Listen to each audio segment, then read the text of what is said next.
Well, this is going to be this weekend's project, is trying to get this 432 to run.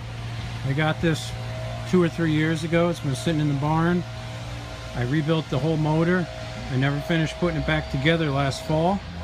And I want to bring it to the mowing, so I'm going to trailer it back to my house and see if we can finish up the last parts of the electrical system and fuel system and get it started. Well, let's take a look at what we got to do on the 432. Let's see.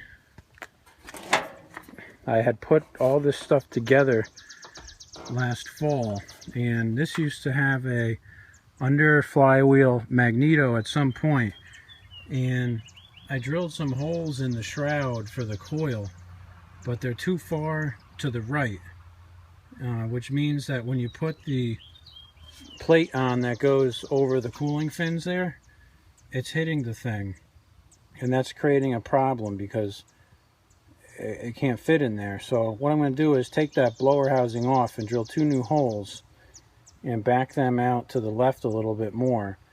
And it's got a new starter, all that stuff's brand new. And let's see, on this side here, I got to put the muffler on, which is no big deal. I just figured I'd wait until I'm done screwing around with the blower housing before I play with that.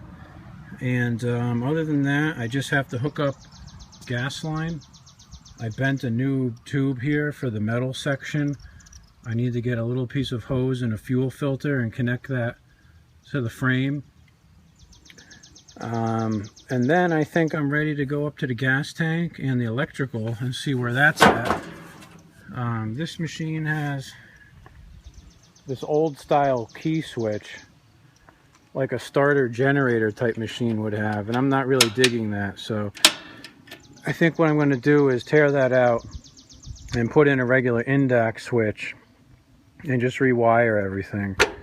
This forward reverse lever is really loose, so I'm probably going to tighten that up a little bit. It's not really that crucial right now. After I get it running, I can play with that. You can see there's a weld down here on the frame. Someone patched this at some point, put some big ass weld on there, and that's really all I got to do with this thing. And then I can try to fire it up. So hopefully by tomorrow it will be all done. Well, I got the hood off this tractor, and the wiring sucks. It's got no voltage regulator in here, and it does have a fuse, and it does have that crazy key switch, which I'm going to get rid of that. I don't really like those kind of switches, so I'm going to put an Indax in there. It'll be nicer. And it looks like it's got these wires here for the regulator, which are ready to go, and it's got this wire here, which should feed the key switch from the voltage regulator. Maybe I should just hook this up as is and say the hell with it, but you know, it's got this thing here on the hot terminal, which would plug into the fuse right here. I like to wire those so that they go to the solenoid. I think it's a better connection. But you know, maybe I should just not reinvent the wheel and just put a regulator in here and see if it cranks over, because it's a lot of work to rewire everything. And if this key works, then it works, and I don't have to do it again. So if it breaks, I could always rewire it, but it does look like it's pretty solid over there. So maybe I'll just give it a shot. Well, I hooked up the jumper pack here, and we hit the key,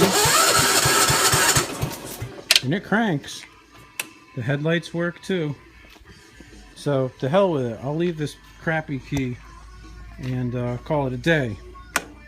I just got to hook up the regulator, which is 2 bolts and 3 wires. No big deal.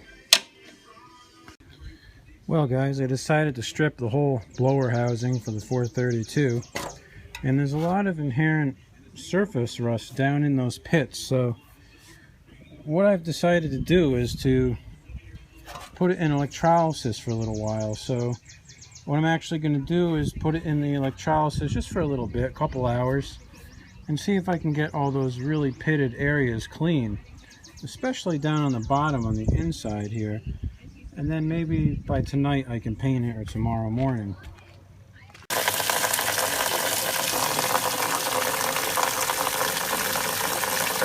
Got my trusty little brake rotor and my little Rubbermaid, and I'll get this thing brewing. I just kind of scraped off the brake rotor because I had so much crap on it from the wheel that I just did. It had crap on the brake rotor about 1 inch thick, just pussy crap leather that I'd taken off the wheel. So this should be pretty good because this is clean metal to start with, and it's not really that big a deal. So give it a shot.